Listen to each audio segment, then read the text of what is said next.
Now, hi everybody, and thank you for coming in and taking a look at the show and viewing what's going on.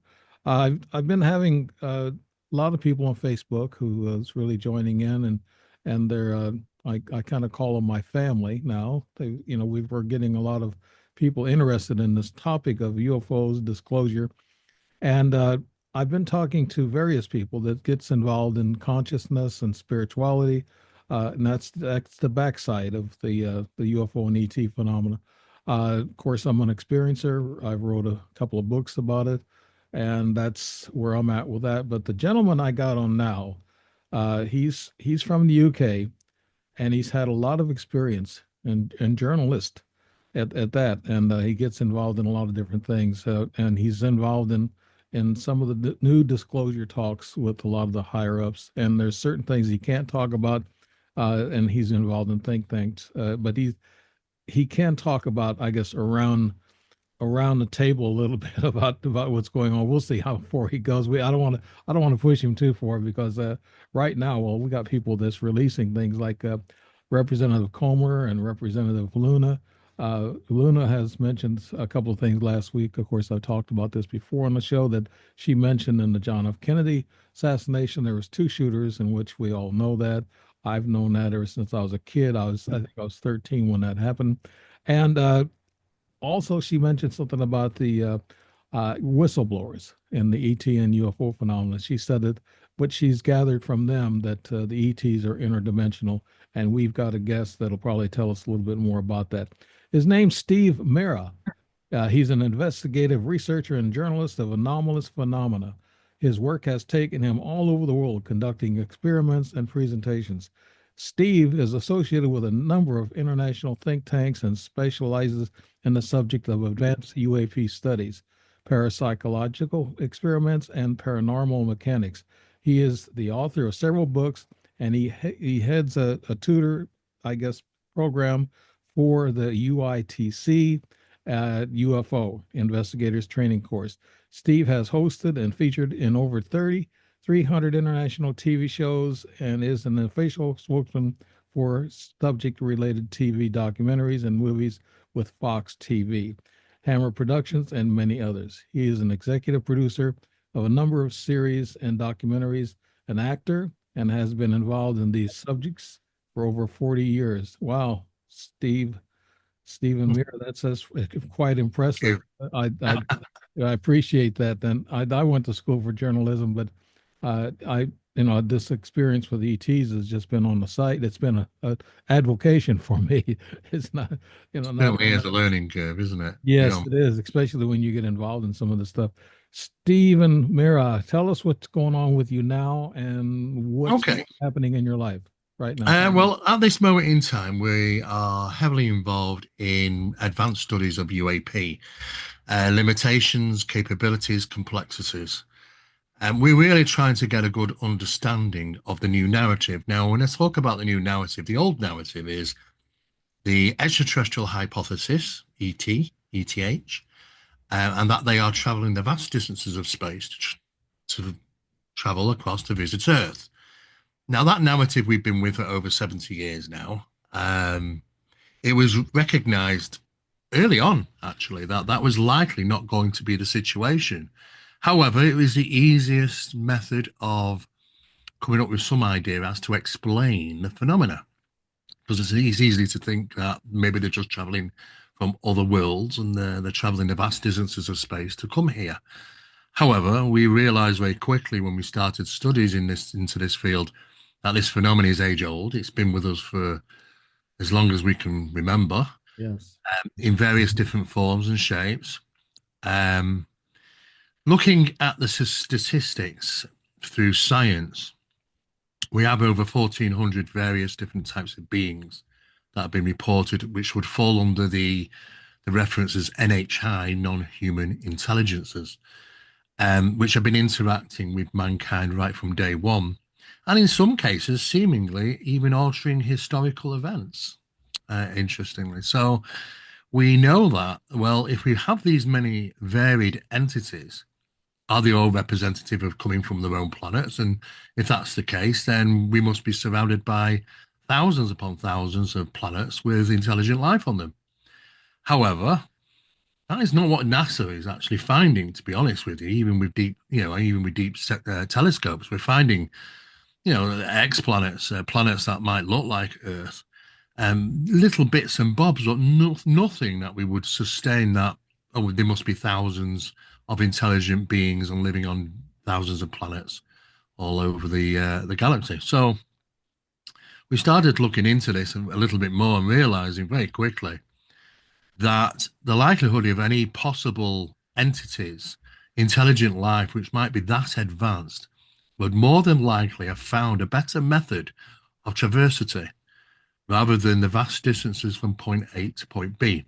Now, that could be being utilized, what we might refer to as wormhole technology, portals, those sorts of things. But I don't really like those words. They're a bit sci-fi for me. But in 1982, the United States government conducted a number of series of studies in regarding the connectivity between UFO manifestation on planet Earth in the skies and the key locations of what we might refer to as positive magnetic regions. And they've seemed in 1982 to find some type of cohabiting between the two, a connection that a lot of UFOs, which seemingly aren't seen to fly into location, but seemingly manifest in location and demanifest. In other words, they materialize and dematerialize. Are seemingly doing so in key locations around planet Earth, which have telltale signs of magnetic anomalies. Now, a lot of these locations are either mountainous areas, um, mountain regions, um, forest lands, national parks, and vast area of water, all of which we would consider places where there's certainly a limitation of human footprint, should we say there? We're just not there very much. These are places where you don't find too much of human society. And it would seem like they've been going about their business for quite some time. So when we started to look at the variation here in the amount of incidents and the similarities between these so-called various entities, we had to start looking into the possibility of human perception and can we really trust what our eyes are seeing and what we experience? And we realized very quickly that human perception is being magnificently, I have to say magnificently, deceived by the phenomena. The phenomenon is expert at perception alteration.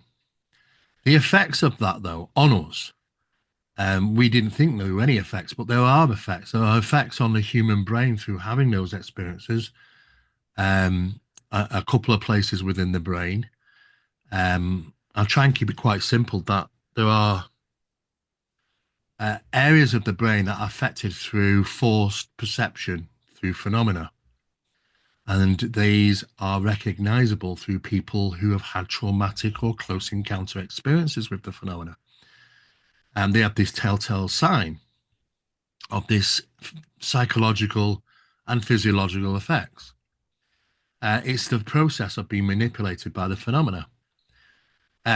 We even to the point where when we go and study about the relationship between communication with NHI. Now, we might have heard of things like C5, like the Stephen Greer protocol. Yes. Mm-hmm.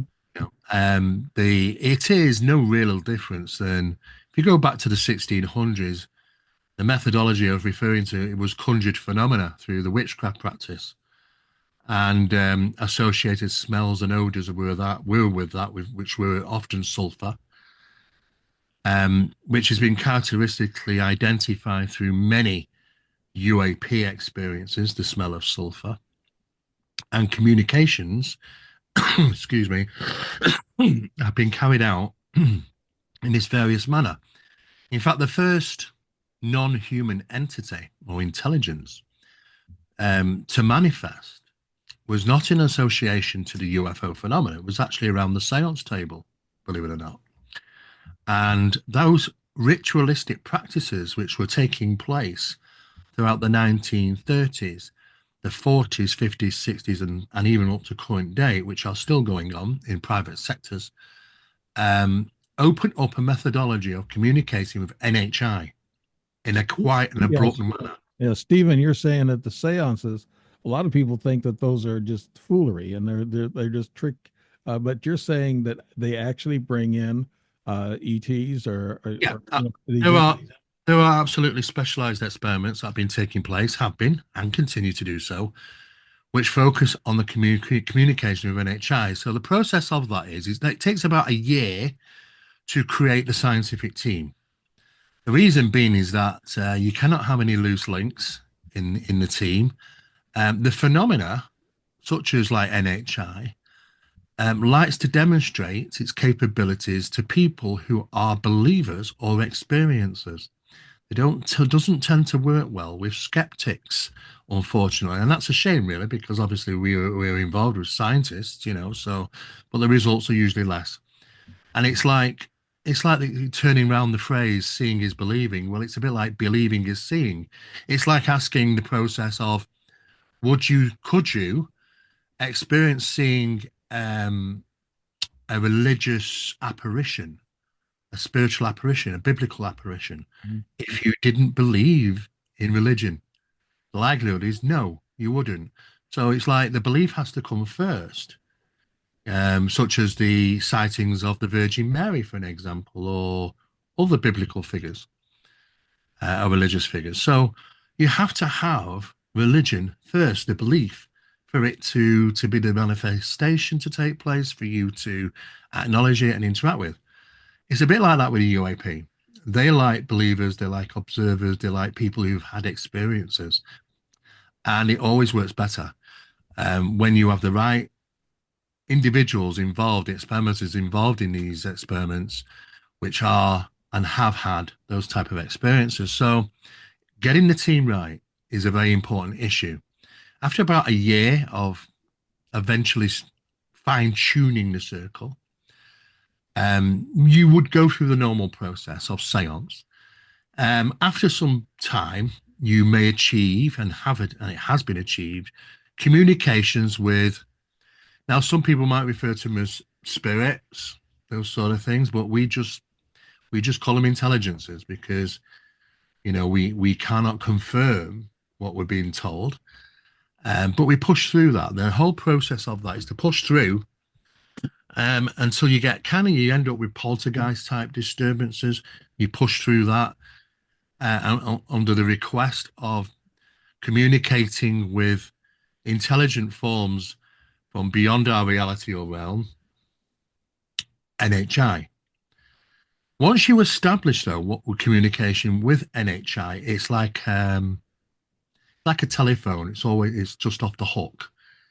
It's like they're always there. You do not have to go through the build-up process.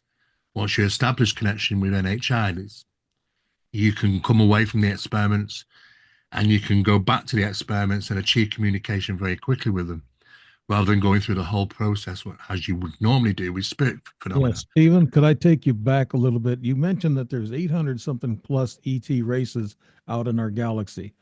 I've heard different numbers, like the Oh yes. defense minister from Canada said there's 57. And then, Yeah, there's 57, there's 69. You know, mhm. the thing is, is that they're looking at it at the wrong angle. We are dealing with phenomena that can change how it is perceived by the human eye. Can I ask you about that street talk? What an experiencer says they shapeshift or they mask. Is that No, they're not shape shifting. These two things don't shape shift. They don't physically change shape from one thing to another. What's happening is that our perceptions, human perception is being manipulated, and they control what they want to be seen as through the human perception. So they're not physically changing, but the perception of them might be considered to do so through the human eye, because it is us psychologically being affected by them. Right. And a lot of So people, therefore, they could constitute to be anything really, and from large rabbits to deers to owls to animated toys, for various different beings, small, large, tall, thin, hairy, or not. It's and you start to rack up a huge amount of varied different types of beings here. But then the problem is that, well, these are the varied amounts of human perception that's matter being altered, as opposed to they are literally are thousands of various types of beings.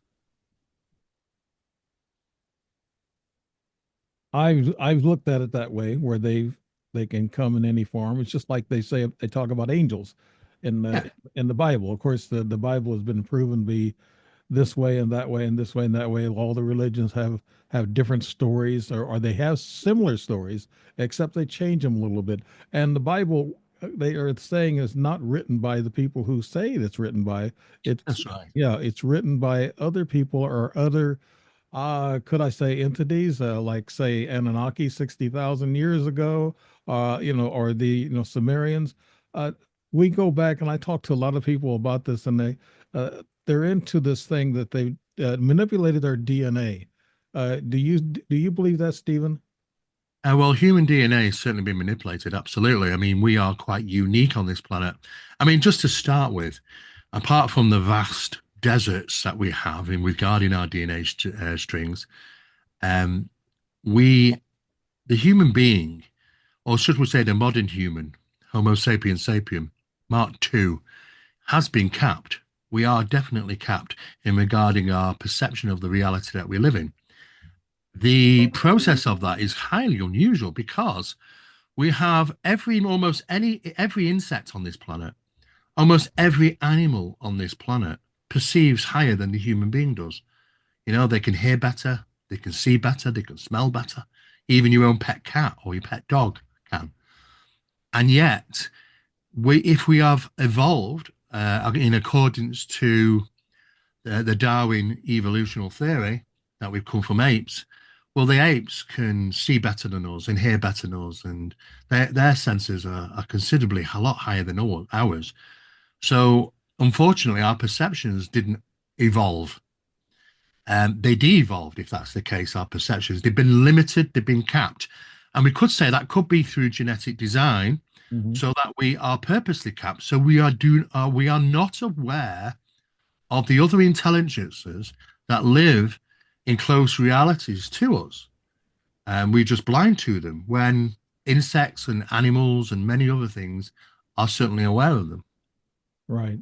Yeah, I can pick up things on my infrared camera, my trail camera. I can pick up things that have been in my house, and I've got pictures of that. And these things can show up. They can also be invisible. Is that right, Yes. Stephen? Uh, Yes. Yeah. Well, they know the limitations of human eyesight, which is minute compared to the scale of, of what can be seen. And we are manipulated easily because we are so much capped. We are literally blind, walking around in this reality, unaware of what is around us and what can interact with us at any given time.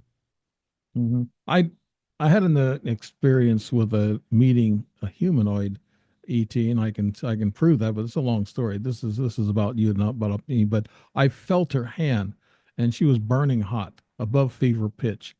And that could have been some kind of a frequency that she was, I guess, displaying herself as a Japanese Asian woman or lady.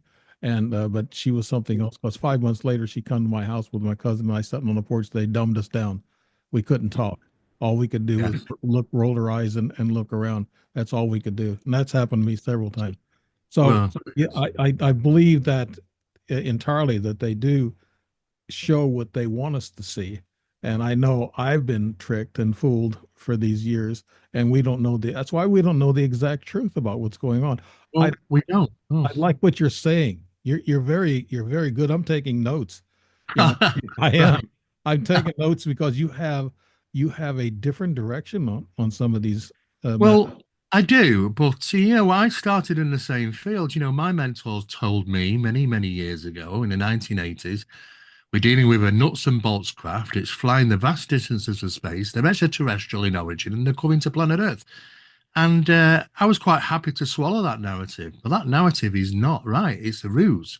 That Mhm. narrative has never been correct. However, as science pushes forward, we have to face in 20 about around about 2020, a decision was made. I can't go into it too much, but a decision was made that the only way to move forward is that we're going to have to change the narrative, and because it's an incorrect narrative, and we couldn't stay with it for more than 70 years. It was ridiculous. So this is why, even at Pentagon level now, we have discussions in regarding the subject of interdimensional beings. It's been referenced and it's been documented. It's actually written on paper now. This is why we had certain individuals being utilized around the world as journalists, like Leslie Keane and a number of others, um, being used to put information out to the general public to help change that narrative.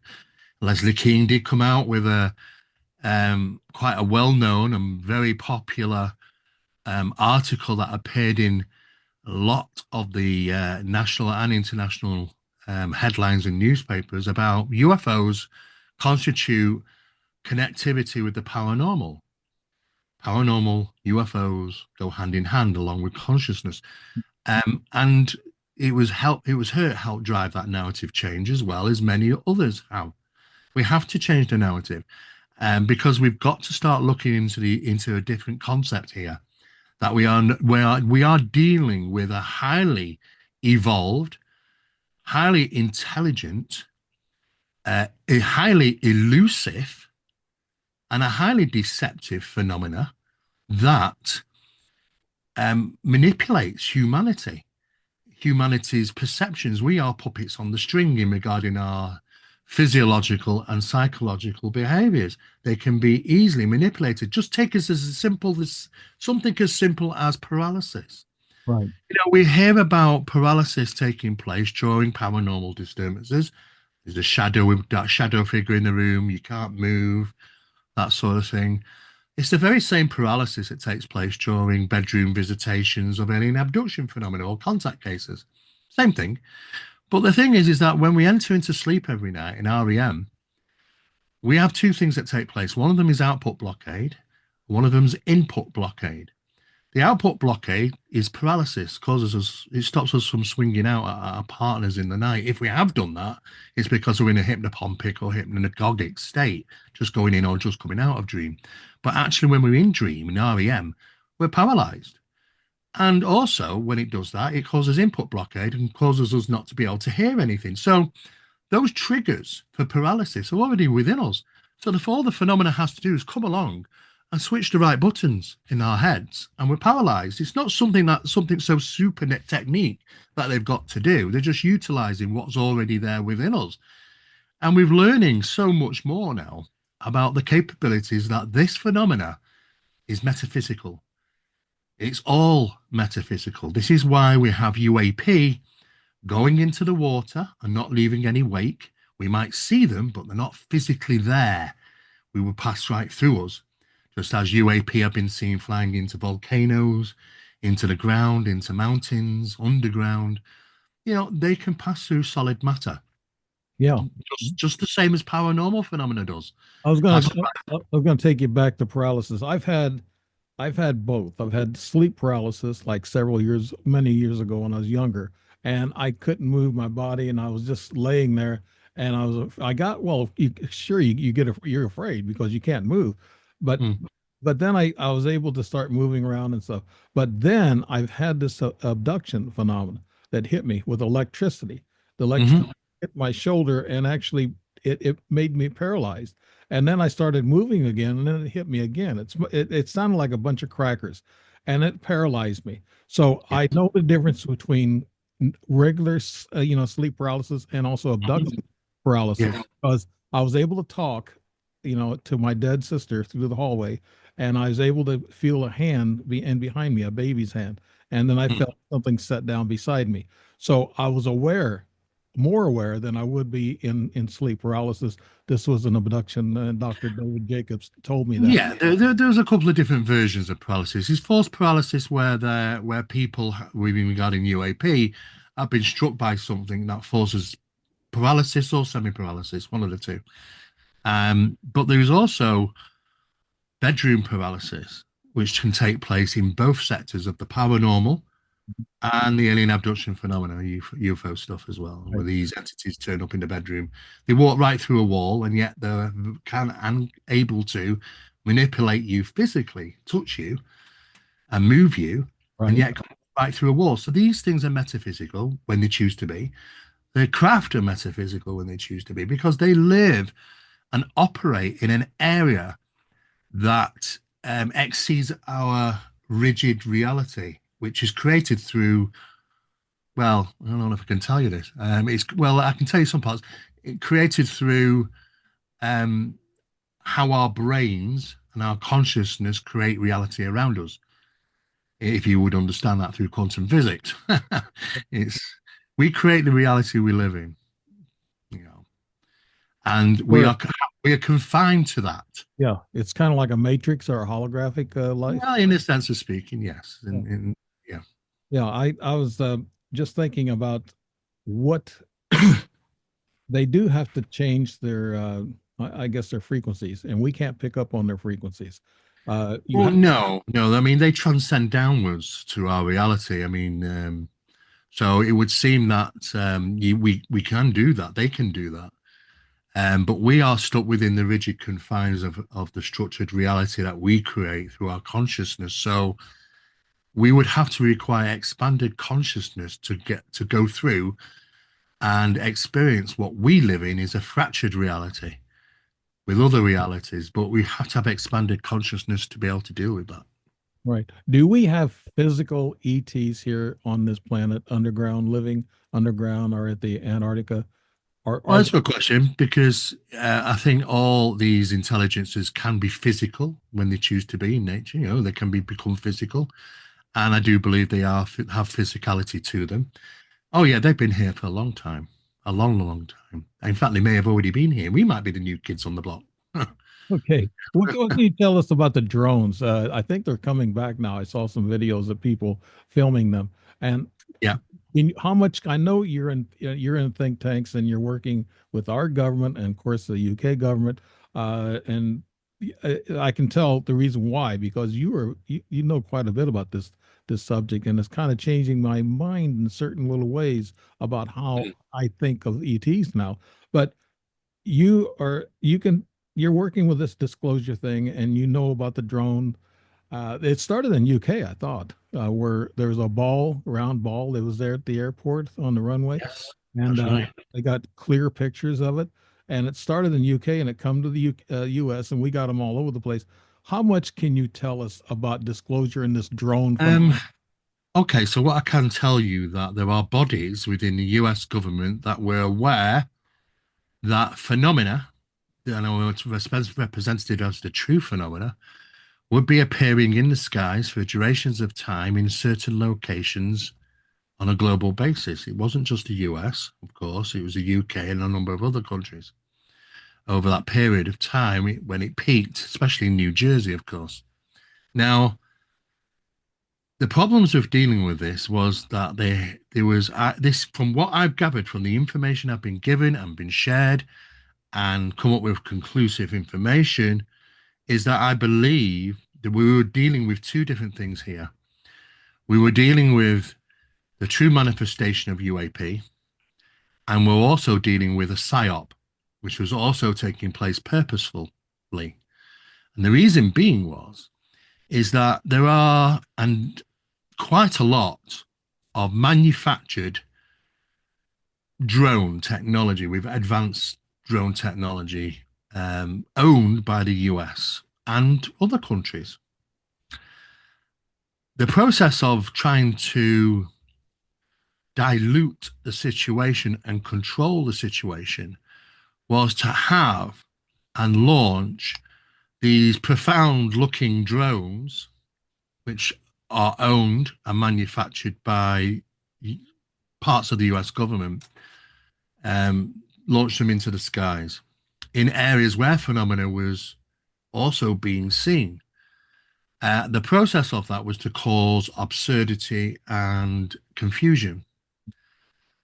Then, when the official investigation took place, the FAA announced that well, they were talking about obviously the UAP drones, Right. which the US own, were cleared for flight. Yes. And this is why they're over military bases. A lot of them come from the military bases for 7 hours or so. They were up there to be seen. And this is why they have so much great lighting and bright lighting on them, because the whole point of that the operation was for them to be seen, so that they could dilute the real phenomena, which was also being availably seen in the sky.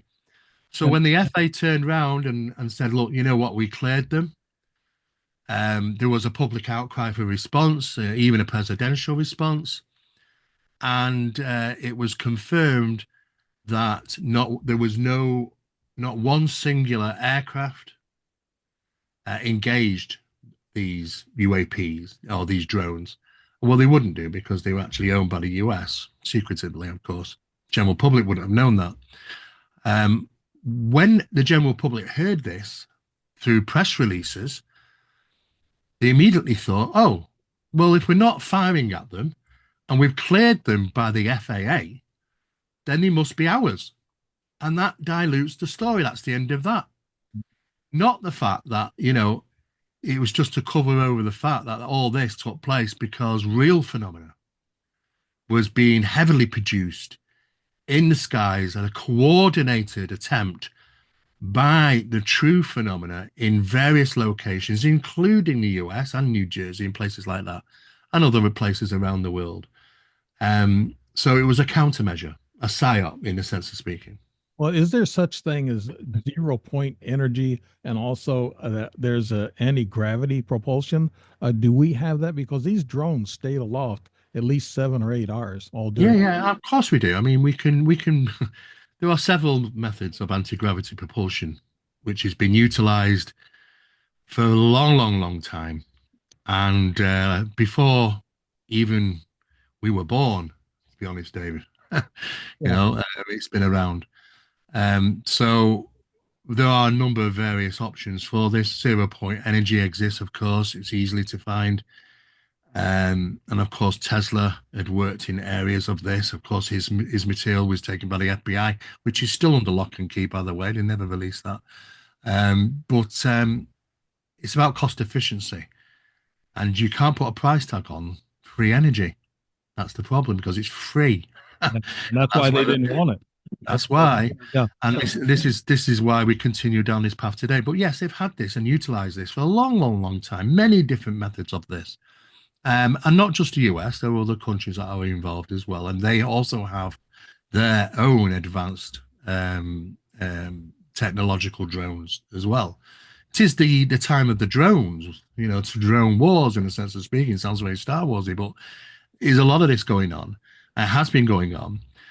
Certainly after the year 2002, was a lot of the stuff regarding US drones came to the scene, and of course the Nimitz and Roosevelt incident of 2004, when the pilots were just pitted against their own technology, which is, it's like when you're in the army and you go on a 12-mile hike, you don't get told that Company B is going to jump out on you halfway through the forest. They want a live scenario to take place, a realistic one, so they can judge how people react. Same thing for pilots when they react, I've been there and encounter done that. tic-tacs. Yes. I've been there and done that. Now, your first 2 points here, UAP capabilities and UAP experiments, goes together with this drone idea. So, what are they experimenting on, Stephen, on the UAP? Is this the new stuff that they never show us and they hide it from us? It's quite a bit. I mean, of course, let's not get away from the fact that they do have and operate um, high velocity craft. High velocity craft have been filmed round about, traversing about 12,500 miles per hour. Incredible. You mean it's traveling so fast you wouldn't even see them. But one thing it gives it away that they are ours is the fact that they are confined to the physics, the environment around them. So aircraft, when turning, have to bank, have to make controlled maneuvers. Even an exotic craft traveling at 12,500 miles an hour, the phenomena doesn't have to do that because it precedes our reality. So it's not confined to the physics of our reality. So that is why you can have an object on its side, is like this, horizontal rather than vertical, and darting around with no inertia Right. experience with on them. But those other things that we're seeing, they are absolutely ours. So we are living in a time now that it's next to impossible to identify whose is whose, to be honest. Um, the only way to do so is to recognize the fact that the true phenomena can duplicate, can morph, can change shape. It has a conscious connection with the observers, can interact. It can materialize and dematerialize at will, and it's quad, not not tri, but quad capable capabilities as opposed to tri capabilities. In other words, not only do they fly in the sky and maybe can fly in space and can fly underwater, but they can also travel through solid matter as well, which makes it quad as well. So, This the true phenomena is capable. so our new, I guess, technology was up there to kind of provide a smoke screen for the real orbs and the plasmoids that were up there. What are plasmoids? Are those the things that bring in all these ETs? Well, the plasmoids have been identified as ILFs, and these are intelligent life forms. It does fall under the UAP, but we've even got to break down UAP now into certain categories, and one of those categories is of intelligent light forms. These are these balls of light that appear and reappear and disappear, and they manifest, usually in key locations, usually not too far away from water, many locations. And they do act intelligently, and you can consciously interact with these things. So it's as if they are living or have a consciousness which you can interact with, but are not the stereotypical crafts, you might say, that are solid crafts that carry occupant. So the orbs actually they can shapeshift. I've seen videos from New Jersey, New York, people taking videos and it looks real. You can't believe half of the stuff you see on the internet, really, because you got all this AI and all this other stuff that they use, Yeah. computer generated images, but they actually have taken pictures or video of orbs that's actually shaping into an airplane or Oh, into a yes. helicopter, Oh, and yeah. you're saying they can do that, and that's They can do that, yes. They can be they look, just as they can change the perception of the occupants, they can change the perception of the crafts. We've known this for a long time. When we had incidents taking place in the 1990s where crafts came down, some of these crafts had portholes around them and rivets. I yeah. mean, it's no way that portholes and rivets on an advanced technological craft from some other civilization. It's the perception's altered, so you're not really truly seeing the craft as it should be represented. This has been known for a long time. In fact, they've gone one further. They've not only have they changed and morphed their shape into things that look identifiable as aircraft, but they've also very cleverly generated aircraft pings to the FAA, indicating to them they're a known aircraft when it's actually fake. Yeah. They said they can't pick up any frequency from these drones, or they can't pick up any heat signatures. And when they get them on radar, they can't get them on radar. When they do, they turn their lights off and they disappear. Are those the real ET? Are these piloted by ETs or I entities? think I think most of those are actually our drones. We have the technology to do that now. We're completely shield against all radar definitions easily, and they don't generate heat because they're not using heat is a process of propulsion system. In fact, it's the opposite. It's actually cold. So so what they want to be looking for is irregulations in frequencies, in magnetic anomalies, magnetic flux, those sort of things to be looking at. And you might get some reflection deters or errors in regarding LiDAR systems as well, regarding looking at these things through LiDAR. There are ways to detect them, but we have to change the methodology of what we're detecting them with. Okay. Another point here, parapsychological experiments, and I guess you mentioned poltergeist a while ago and paranormal activity that Oh, occurs. yes. Well, I mean, all these things are very interconnected. We would never have thought so, but the problem that we've had for many years is the compartmentalization between these subjects, the studies. We have these boxes where we just say the paranormal or ufological or cryptid phenomena, for example. And we have the researchers and specialists working in the given fields that don't cross communicate. So the paranormal guys don't deal with the UFO guys, UFO guys don't deal with the paranormal guys.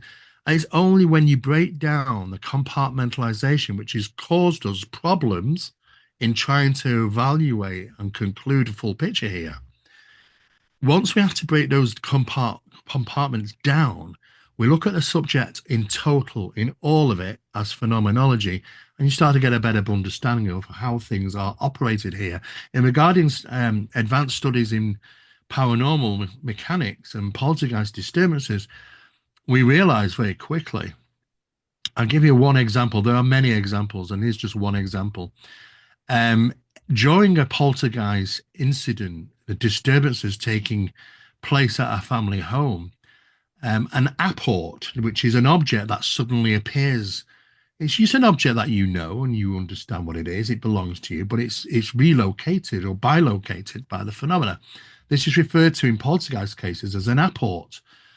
The apport was taken for analysis, and under atomic microscopy, looking at the apport, there was a very profound dithermic reaction that had taken place in the apport.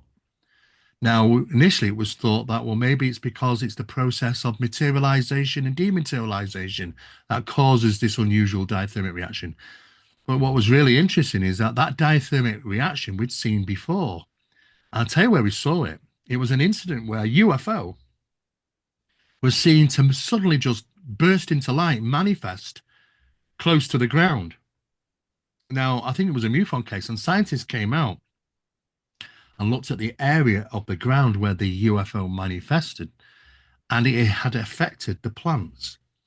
So a team of specialists came out and took samples of of the plants, which were known as a plant um, chemical traumatology test. And they discovered a very profound dithermic reaction in the plants. The very same sort of dithermic reaction that we were seeing in the apported mug during the paranormal case. So we're concluding here that the sudden appearance or manifestation of a UFO and the sudden appearance of a poltergeist apport might be utilizing the very same physics here. This Another cross connection. You see this, Stephen? Yes. That's an apport. I got four of them. They're little plastic discs. They showed up in my pocket. They showed up on the floor in front of me from out of nowhere. Like tic tac discs. Yeah. Yeah, Little they don't belong to me. They just showed up, four of them, in about 9 months' time. One in Alaska, and three of them down here in Illinois. So, Yes, I have plenty of them as well. what you have the little plastic disc also? I've got a lot of little different things I say. All Yeah, sorts of things, yes. yeah. So you're saying these apports are a sign. What are they meant for? You said that they're leaving them for us Well, to. apports. I tell you what happens. Poltergeist disturbances, poltergeist phenomena. There is good evidence to support that poltergeist disturbances is a managed mechanical system which causes disturbances at multiple locations simultaneously. In other words, it might be having poltergeist disturbances in managing 20 homes, for an example, people having disturbances. And what it does, we believe, is that it leaves what is referred to as a quantum anchor. And the phenomena creates an apport. The apport is left in the environment on purpose. So the phenomena, it makes it easier for the phenomena to deliver the disturbances to that location because it's left a marker at that location as an apport. Now, are these ET related? Or are the poltergeists and ETs, are they related? Well, the energies and the mechanism. They are both exactly the same, being utilized on both sides. So the we have to come up with new words here. They've not been created yet because we're stuck in the realm of, the old wording. There is a type of physics known as paranormal physics, paranormal mechanics, and that applies, and it is exactly the same for both sides, not only within the UFO phenomena or UAP phenomena, and not only within the paranormal, but also cryptid phenomena like dogmen that have been seen. We have plenty of those in the US, Ohio, and places like that. Those incidents is about fear generation. These things, which are clearly predators, pursue people and chase them. Sometimes people fall over. These things get up to them, and what happens? Well, anybody will tell you how a predator reacts on this planet. If a predator reaches its prey, then there's a meal ticket there. It's usually not good. However, it never happens in regarding these types of predatory attacks. The phenomena is simply just trying to generate fear and vexation. It would seem that the Dogman incidents are simply a physical poltergeist type manifestation. It's a fear feeding parasite, just as the poltergeist infestations in homes are. The more fear that is generated in the house, and the more things that people see, they become more stressed, more vexed, and the phenomena feeds on that energy to create the next act. It's a vicious cycle. It's a process of utilizing energy and recycling energy. It's a parasite, just as the Dogmen incidents might be parasitic in regarding their fear-generated incidents. Well, just like in Scotland, the ancient fairy stories and all this other stuff, Yes. those are they're coming from dimensions just like Bigfoot. Now, do you study Bigfoot? Is he real? Is that Well, it is. You see, the problem is we've got to get out of our heads this real or not real. What is real yeah, and what isn't real? I right. mean, we would say, well, this is real because we can feel it and touch it. Mhm. But what if I was to say to you during experiments, things through demonstration through NHI, items have become, they look real, you picked it up a minute ago, but now your hand goes right through it. You cannot pick it up, and yet it looks no different in the physical state. It's as if it's there, you can shine light off it, it casts a shadow, but your hand goes right through it because it's been demonstrated as a metaphysical act through phenomena induced by NHI during experiments. Now, what I'm getting at here is that we have this thing where we say, "What is it real or isn't it real?" Well, I believe there's a good possibility that some of these creatures are metaphysical. That the Bigfoot can be a Bigfoot. It can be real and physical, leave tracks, leave marks, leave scat, hair that cause damage, those sort of things, physical prints, just as a UFO can when it lands on the ground. However, I also believe that it can switch into its metaphysicality. So it can become cloaked. It can become invisible. You just hear it and don't see it.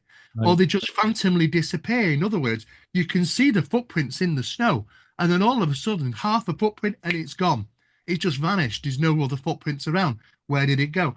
There are hundreds, if not thousands, of cases worldwide that demonstrate that a lot of these things, encrypted association, may very well be metaphysical in nature. And again, we're dealing with paranormal's metaphysical, the UAP metaphysical.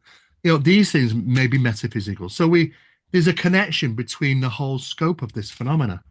Yeah, I'm into the cryptids and everything being connected. I've asked a lot of ufologists. I said, what's the difference between an angel, an ET, a ghost, a poltergeist, and also the cryptids that disappear, come in and out?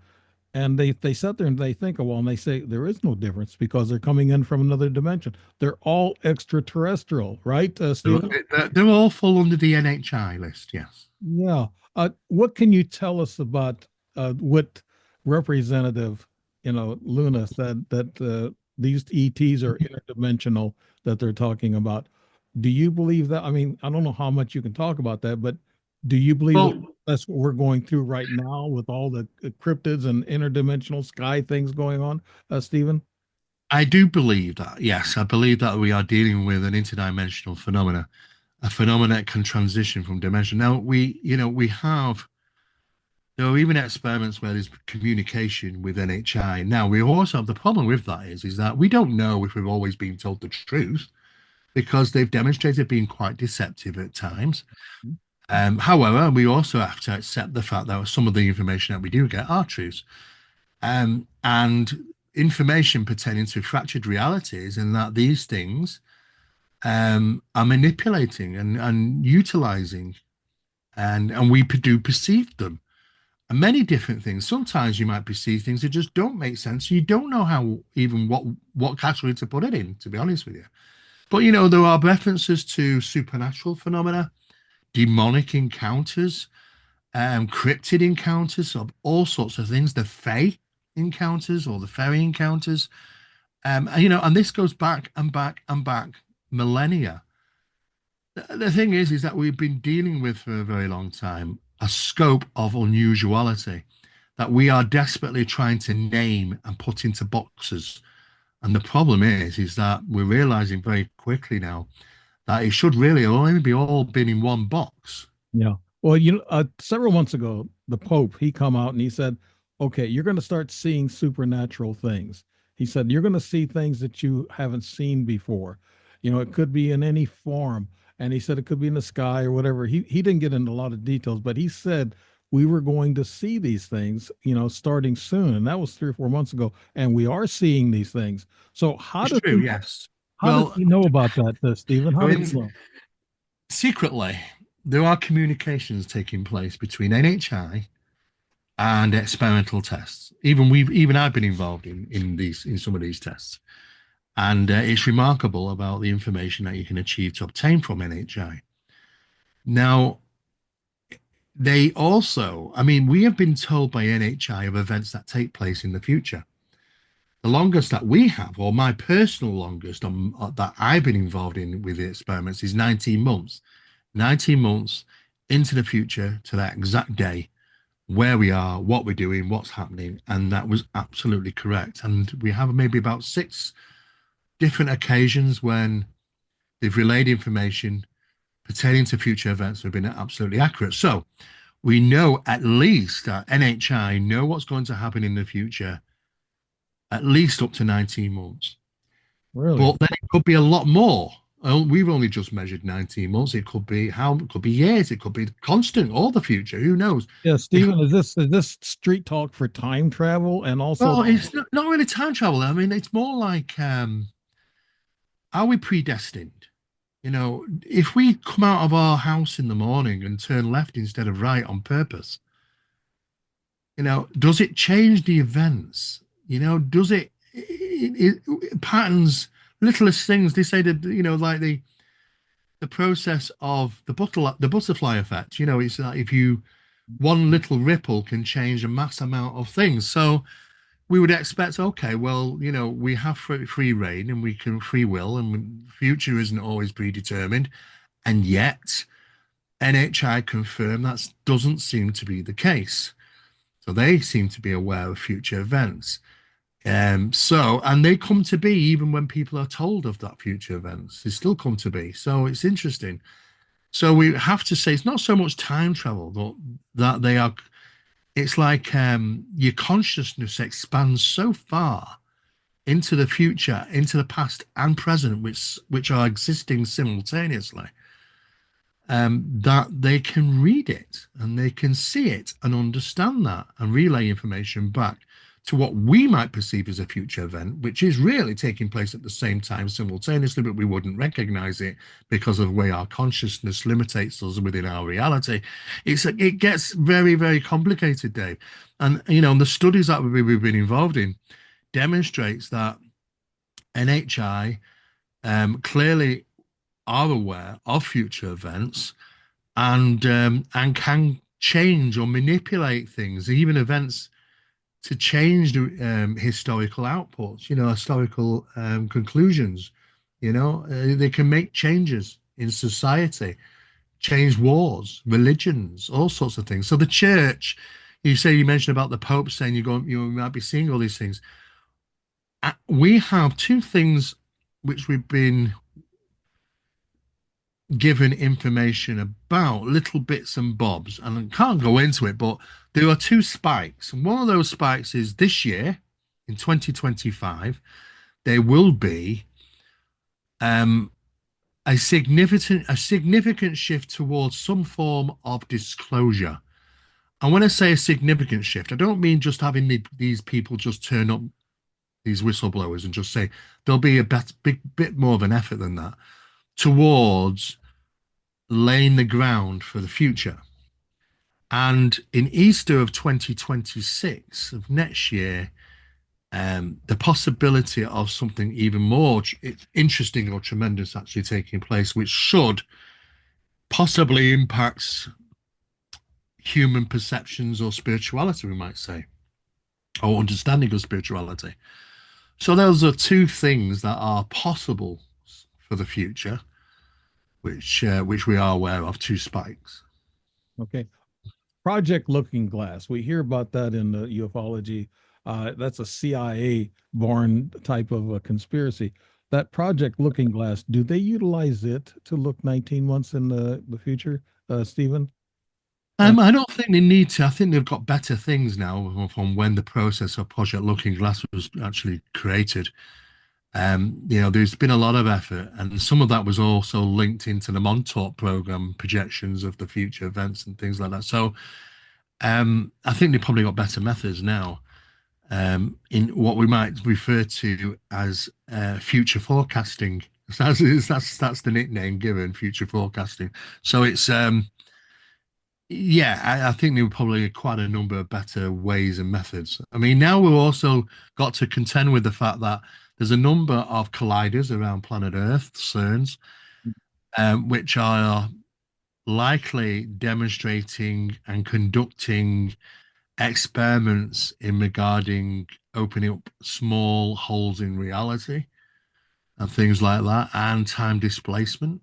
Because time displacement does happen. We can measure that through gravitational distortions when UAP materialize. They create a gravitational field.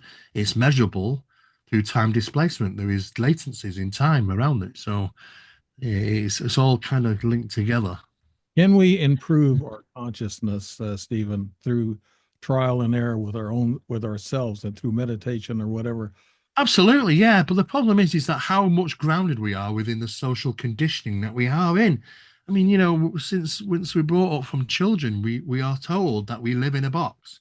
Yeah. We are told that everything that we know and understand is in that box with us. There was no perishing, no permutations, no getting out of that box. And it has never been true. We now know that we can change reality. We can't break reality, but we can bend it in our favor through the process of belief. And this this efforts in consciousness, expansion of consciousness, is to get out. It's like locked in syndrome. It's trying to get out and expand our minds beyond our bodies.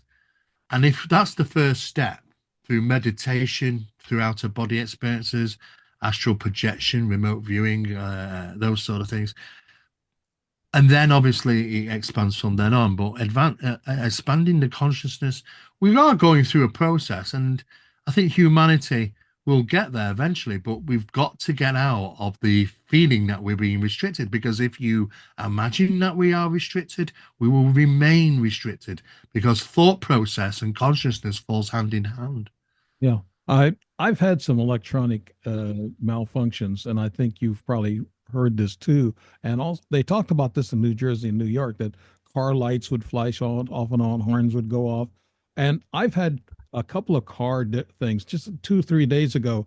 I got on the parking lot, turned my car on, and the check engine light come on. And I tried to go forward and I tried to go backwards, my gear shift. I looked at the brake, emergency brake, it was off, and I tried it again and I couldn't go anywhere. And then I turned the key off and then I turned it back on about a minute later. And I said, "What's going on here?" And the engine light went off. And then I was able to drive back and forth, and the car drives well. I went, some miles with it. Yeah. Also, about 3 or 4 months ago, my car went crazy when I turned it on. Lights were flashing everywhere. The dash was going, the speedometer needle was just going crazy. and it was slow, and something told me to drive it. I guess I'm speaking to the consciousness of this. It said drive the car, it'll be fine. So I drove it. 10 minutes later, everything stopped. The speedometer come back to normal, the lights come back to normal, and the car's been running good ever since. Does that happen to a lot of people, Stephen? I With won't say it happens to a lot of people, but it happens to people who in our field. Let's just put it that way. yeah, yeah, I'm into the ufology and I've written books, and I think that's what they actually pushed me to do this. And you said You are right. I mean, people are involved in this subject through numerous different means. Usually, it's through an initiated experience. In other words, the phenomena comes knocking at our door Mhm. unexpectedly. But if the phenomena is aware of future events, then it would also know that by introducing itself to us as initiated experience at a younger age, they might know that in 20, 30 years' time, we're going to be doing things like podcasts or writing books and Yeah. putting out the word that they want. So initiated experiences might be for a reason. Yeah, I feel it. I just feel that something is talking to me in my consciousness, and also in my sleep. I had these lucid dreams, and Mm. I ask you, you probably may not want to tell me, but Stephen, have you had some experiences with this stuff too? Oh, yes. I mean, when I first started in this subject, and for many, many years, I wouldn't discuss about personal experiences because, when you're involved with scientific endeavors and authorities, you don't want to be considered biased in regarding your opinion through being an experiencer, so you don't give much thought to it. However, um, as time has gone by, you start to realize that this is not being an experiencer is not a handicap. Being an experiencer, it gives you extra knowledge of how to perceive the phenomena, how others should perceive the phenomena, how people, you understand how people are when they've had those experiences. So I think it's actually beneficial. So, I mean, for me, yes. I mean, my first experience was 7 years of age, and I've continued to have experiences pretty much most of my life, and still do even now. So I'm heavily involved with this phenomena, and being so heavily involved um, means that I have a close association with it, and it has with me.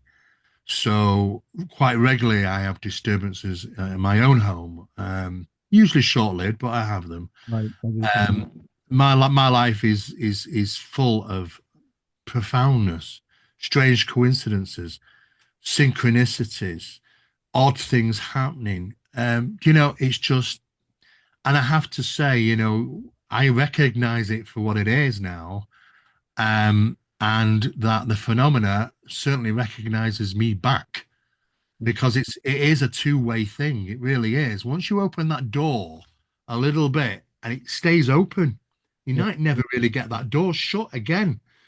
And it's just to open enough for the phenomena to peep through and see you as well. So, and there's this connection that takes place. Right. I've had the experiences since I was 13.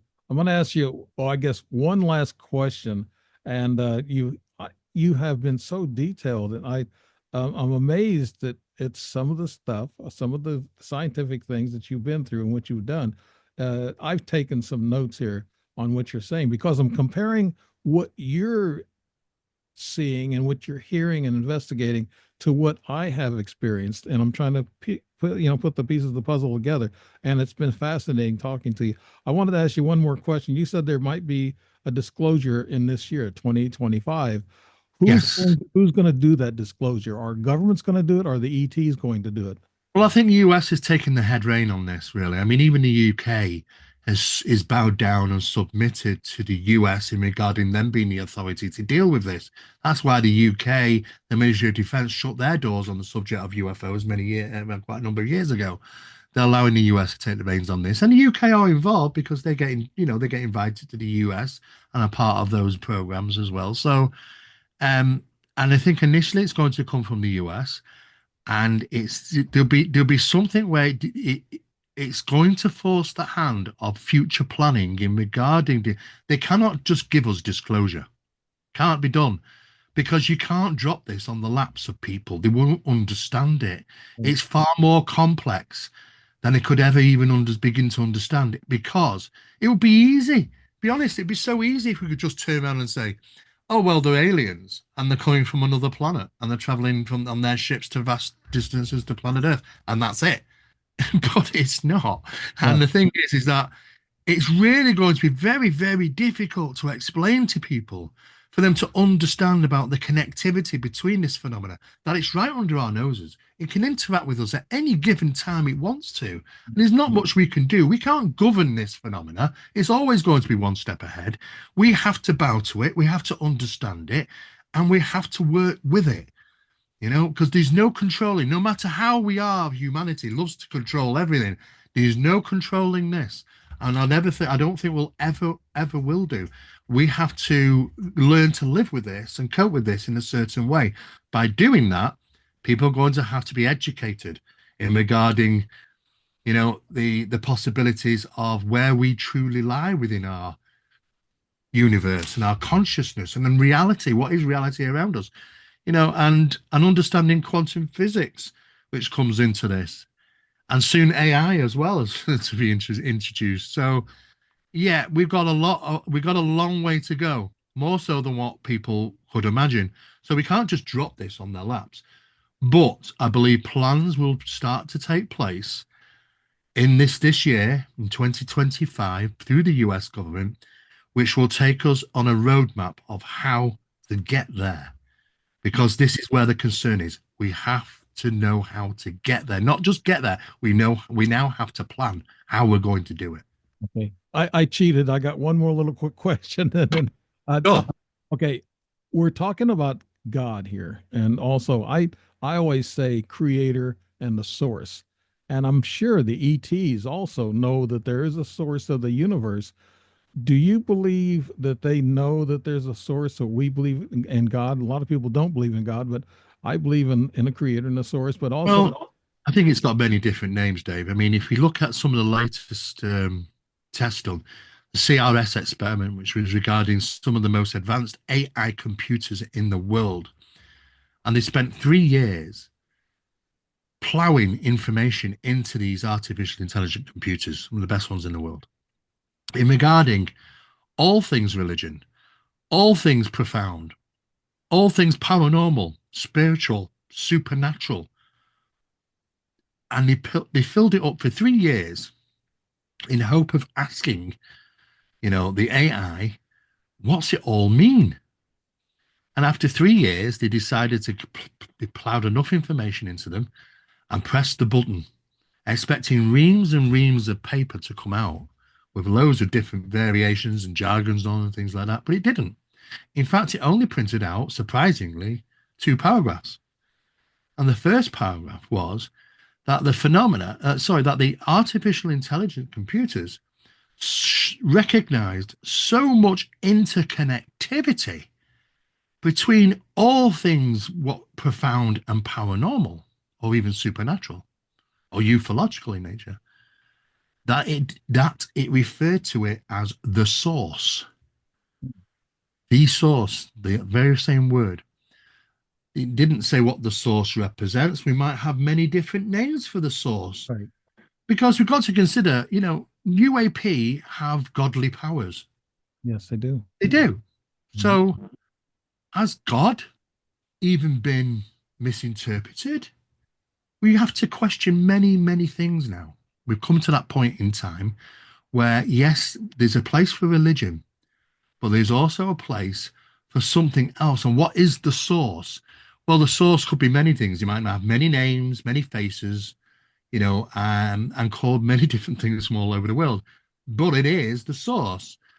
And the second paragraph was the source was capable of creating physiological constructs.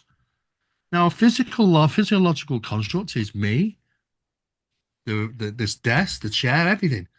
But creating it means that it would start from a point from non-creation, which means metaphysical. So it was really interesting what those computers came up with. Um, but it's not really given us any more. It's not pushed us closer to the truth of what it might be. it's like anything. You ask a question, you end up with 10 more questions. Right. I mean, when we ask NHI about heaven, we ask them about heaven. Does heaven exist? Can you go to heaven? Is heaven a real place? Do people go to heaven when they die, when they pass away? I'm gonna ask you that. Yeah. The response was, you want to know what they said? What is it? They said for those that choose to, for those that make it. I mean, with that response, you end up with 10 more questions. What do you mean for those that make it, for those that choose to? Does that mean that it's a voluntary thing that you do, or does that mean that some don't get to, or some choose not to? There are so many questions. You end up asking one, you end up wanting to ask a further 10. That's the problem we have with NHI. Sometimes they won't give us the answers.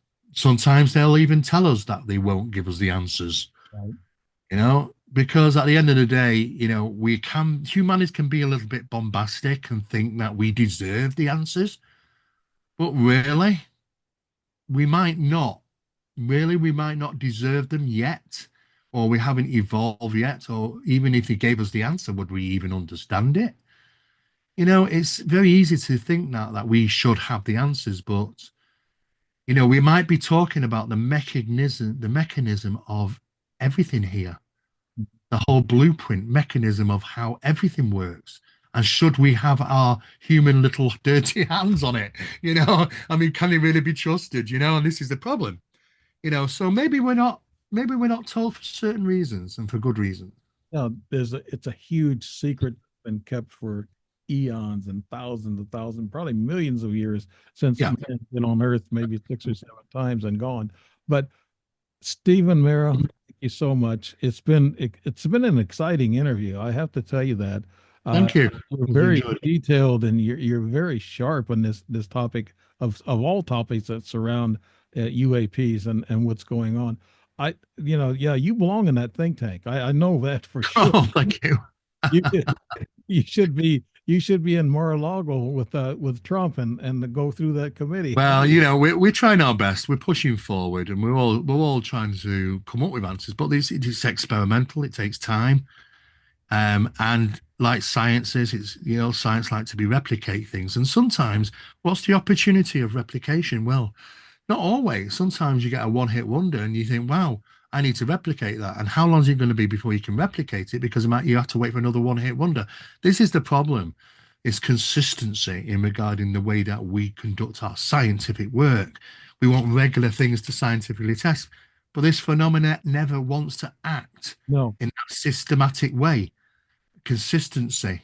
it That's the never it problem. never appears when you want it to. It appears when it wants to. Exactly. That's what I tell people about. Did you get a picture? I said no because it flashed right on me right away, and there it was. Exactly. And you don't have a camera, but also a camera probably wouldn't work anyway if Well, you're. it might not, or it might not happen in the direction of the camera. This is what this phenomena does. But it's genetic. It's like genetically created like that, Mhm. and to not give it secrets up, and it can be very very difficult trying to get information, putting together and working things out. But when you do get some things, it's very rewarding because it puts us on a path where, okay, we're expanding our knowledge and understanding of the world around us, things that we would never understand. We live in an incredible place. Unfortunately, so many people live their mundane lives, just doing their work, keeping their heads down, not looking up, not asking questions, not wondering about the universe around them, and living their lives. When for me, we're here for a short period of time, Dave, and it's explorative. And Yes, it's naturally want to learn I and do. know more about the place we live in and the world around us. I think religion blocks a lot of people from going beyond their religious beliefs and It thinking. does. It does restrain. Yes. I've been involved in churches and men's group, and I don't go anymore because they asked me what I do, and I said, well, I'm semi-retired. I write books. They said, what about? I said UFOs. They looked at me, gave me a dirty look, and they turned away. Said, we don't get into that. And they walked away from me. That was it. I said, that's all. That's it. That's it for me. Well, I mean, you can't, it's unfair to do that because we now know that the Vatican is a library. It's nothing else but a library. It's 53 miles Right. underground. Hmm. And it's a library. It's like the old Alexander Library of the ancient days, and the resources that they have exactly the same phenomena in ancient times taking place, but they rewrote it and made it more religious connotation to them. And Right. they turned these strange beings into cherubs and angels and all sorts of things. They turned instruments which were used as probes, maybe, or things like that, into cherubs' darts and or cherubs' arrows, and Right. the Vatican are very aware of what they've done in regarding utilizing the phenomena and rewriting it and giving it its own slant. Where you'd say, "Oh, it's an angel that appeared in the room," Right. when it was never an angel to begin with. The original source material, Dr. Diana Pasulka, if you've heard of her, she spent some time there. I have talked with her, and she had access for 3 days to the source material. The source material tells you the truth about what this phenomena really, how it manifests in those ancient days. Unfortunately, though, that the Vatican decided to change it and put their own stamp on it. Now, they are aware, absolutely aware of what this phenomena represents. However, I think that they are struggling just to get as much answers as we are in regarding the complexities because like a good gambler, this phenomenon just never gives up the truth. It's always got one hand behind its back. Right. And I feel like I think why don't you I asked him, I said, why don't you come and talk to me and tell me what this is all about? I've been aggravated by these things throughout my life. And I just say, just talk to me, tell me something. I did have there was one Freudian slip about this gal that I met in Sedona back in 2010. I asked her how old she was. She come on point. She had these dark, piercing eyes that just about burned a hole through my back of my head. And then she said, when are you humans going to get it? There is no time. There is no age. I said, oh my God, that was a slip. And she turned around like she made a mistake. She was very private about everything she knew. But when she said that, wow, when I got back to my lodge room, I started making notes, so Yes, I know. A time and age is the restraints of the reality that we live in. right. But once we step out of that construction of the reality that we're forced to live in that box, when we don't have those restraints anymore and we can expand consciously, age and time and many other things will have no meaning. Mhm. It only exists within the reality because it's a controlled, constructed reality that we live in, and it's a box which we're forced to live in, and we've got to somehow manage to be able to convince our minds that we can get out of that box. It's going to take some time for people to try and understand. People are managing to do it. We know that consciousness studies is happening. People have expanded consciousness, and they have multiple strange accounts and abilities through doing that. Right. It's achievable. It's just we've got to be able to not have those restraints by social conditioning. That's the problem. I know we got what 50-50 right now with the people that believe in UFOs, but they don't believe that they've been here on the ground. They don't believe that they've been messing with people, abducting or experimenting with people. They don't believe that.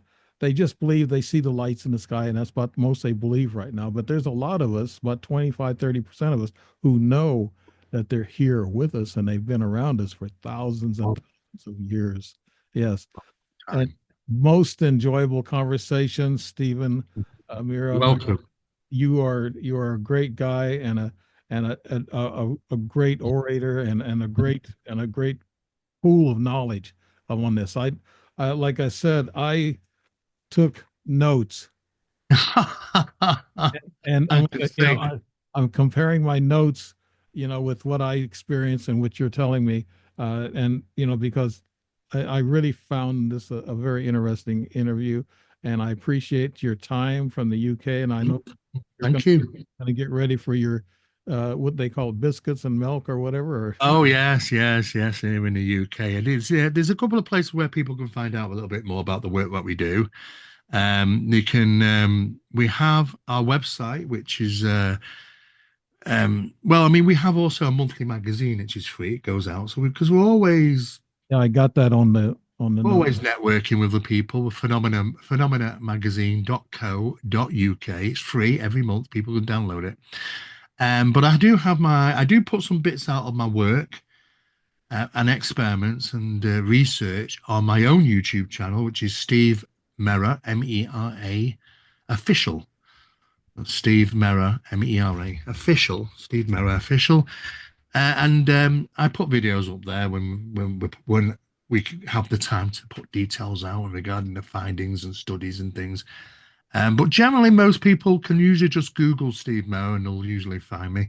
I'm Right. accessible over the internet easily, and I'm quite happy to hear from people's experiences because I find them interesting. Yeah. I really do, and it's a big world out there, and there's a lot of people that have some profound experiences.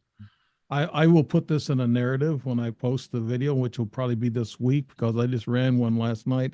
I try to give my shows 3 days, viewership to see them, and then before I put a new one on there, so they can keep going, catching up. But I'll be posting this the weekend. I'll send you the links to our show. Oh yes, of course, I'll share it. Yes, Oh absolutely. yeah, absolutely great show. I appreciate it. Stephen Mera, thank you from the UK. And this has been The Strange Reality with Dave Emmons. We want to thank you for sticking around and listening to it. It's a great show. If you didn't, if you're not, don't catch the show, you're going to be missing a lot, quite a bit. Thank you very much. Good night now. Thank you, Stephen.